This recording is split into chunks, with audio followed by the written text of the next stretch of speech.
Ban करना कोई solution नहीं। मुझे अगर सुरक्षा चाहिए तो मैंने गार्ड डॉग्स पाल रखे हैं, तो मुझे सुरक्षा कौन देगा? हर घर के आगे कोई पुलिस वाला तो नहीं खड़ा होगा। आज हम लोग अगर अच्छी नींद सोते हैं तो इन गार्ड डॉग्स की वजह से सोते हैं कि ये गार्ड डॉग्स मेरे घर के बाहर खड़े, मेरे घर के अंदर हैं। मैं जान रहा हूँ कि कोई भी बात होगी तो ये पहले मेरे लिए लड़ेंगे। तो अगर कल को मेरे साथ कोई हरकत होती है तो कौन जिम्मेदार है उसका, ये बताइए आप। किसी एक व्यक्ति की शिकायत करने पे पूरे मोहल्ले को नहीं सजा देनी चाहिए, उन्होंने पूरे डॉग्स को बैन कर दिया। हम लोग डॉग्स लवर हैं सर, हमको भी पता है ये सारे जानवर हमारे आपके भरोसे जिंदा हैं, और इस दुनिया की सबसे पुरानी प्रजाति भी है ये कुत्ते, और हमारे पुराणों में इनका वर्णन मिलता है। उसके बावजूद अगर बैन कर देते हो तो ये गलत बात है, गलत, इनको बैन नहीं करना चाहिए। इसका सोल्यूशन निकालिए, इन डॉग्स को ट्रेनिंग दिलाइए और वॉकिंग के लिए अच्छी अच्छी पार्क करवाइए जहाँ डॉग्स वॉक कर सकें। कोई पार्क ही नहीं, कोई ग्राउंड ही नहीं, एनर्जेटिक कुत्ते होते हैं, ये कहाँ जाएंगे ये, जब इनके लिए कोई जगह ही नहीं बनाई इन्होंने। एक मोहल्ले में एक अपराधी है तो पूरे मोहल्ले को सजा नहीं दे देंगे ना सर।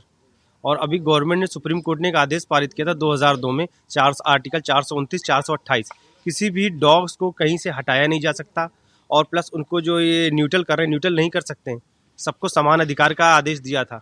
देखिए, बैन करना कोई सॉल्यूशन नहीं है। सबसे पहले सरकार को ये सोचना चाहिए कि ये जितने भी जीव हैं ये हम सब पर ही निर्भर हैं, और हम सब ही इनका पालन पोषण कर रहे हैं, अब वो गली के हों या वो पालतू हों। और डॉग का जो बैन करने का रीज़न है वो उसका एग्रेसिवनेस बताया जा रहा है, पर हम भी पिछले कई सालों से सैकड़ों जानवरों को रेस्क्यू कर चुके हैं, जिसमें स्ट्रीट डॉग के साथ हमारे पास पेट डॉग्स भी आते हैं। उनका बिहेवियर हमने जो देखा है 99% तक एग्रेसिव बिहेवियर नहीं होता है, और जो 1% बिहेवियर उनका एग्रेसिव हो रहा है वो उनके ओनर पे ही डिपेंड करता है कि उन्होंने बचपन से उसको क्या सिखाया है। या तो उन्होंने परमानेंट उसको लीज पे बांध के रखा है, या उन्होंने सोशलाइज नहीं किया हुआ है। तो ये जो ओनर हैं उन पर ही डिपेंड करता है कि वो अपने डॉग्स को किस तरीके से बनाना चाह रहे हैं।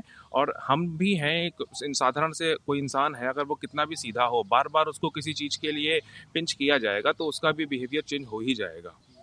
देखिए, सरकार कोई ऐसा नियम बनाए जिससे कि जो गली के कुत्ते हैं या पालतू कुत्ते हैं उनको तकलीफ़ ना हो, क्योंकि अगर उनको खाना नहीं मिलता है तो भी वो एग्रेसिव हो जाते हैं।